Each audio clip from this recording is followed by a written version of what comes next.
Gulliver is a surgeon whose business failed. In need of a job, he becomes a ship's surgeon.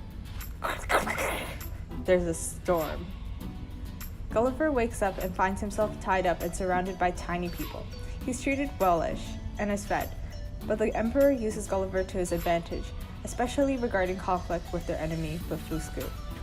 Because he refuses to support the Emperor's desire to enslave the people of Blefuscu, and because he urinated to put out a palace fire, the Emperor decides to take out his eyes, so Gulliver flees to Blefuscu and they help him build a ship. He manages to get back to England safely.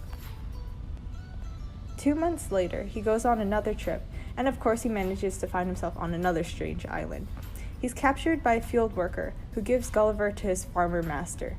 He's eventually sold to the Queen and becomes a source of entertainment for the court. Gulliver talks to the king and discusses the customs and behaviors of England and the world, which the king finds shocking. Then one day he's picked up by an eagle and dropped into the sea.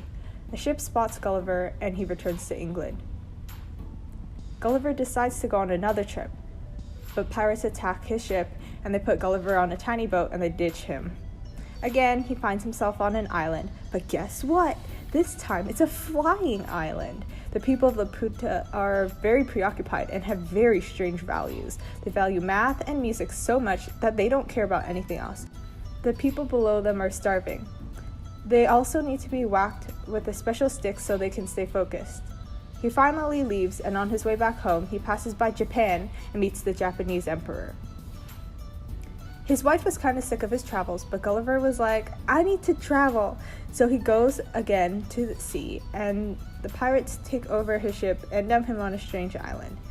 He's attacked by these ugly and despicable human-like creatures, but he's saved by a horse, so it's all good.